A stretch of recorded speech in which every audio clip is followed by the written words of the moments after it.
do you feel that the group that you profiled was kind of an idiosyncratic, a very unique part of the evangelical community, or do you think that it represents some kind of cross-section? It's specific in all of its, they're Pentecostal, they're extremely right-wing, there are certain aspects of this particular community that is specific to its own.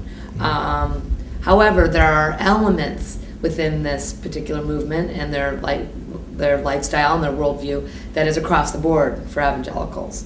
And that was something that Heidi and I discussed a lot because the evangelical community in the United States is 100 million strong. Yeah. It's a third of the country. Yeah. There is just a huge array of stripes and colors within that community. And some of the other evangelicals were saying about the people in our film, we're not like that. They speak in tongues, they believe in the supernatural. We have nothing to do with what they're doing. But yet they all vote the same way. They hold the same political beliefs. They're all Right. anti-gay marriage. They're all anti-abortion. We found that on the big Not issues... all of them, majority.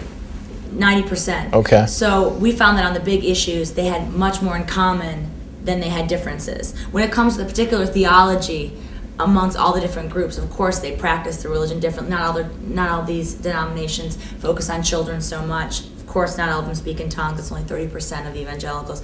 But when Okay. it came down to sort of worldview, I would say that most of these cross sections we're talking about in the evangelical community do agree. So, and that was something that we, as Rachel said, had to sort of grapple with. And also when it comes to the camp, people are like, oh, this is the only camp like this in the world, and you guys find this weird camp and you make it look like it's all of us. Right. But actually it's shocking. We get letters, we get emails every time we show the movie. Scores of people come up to us and they say, I went to a camp just like that.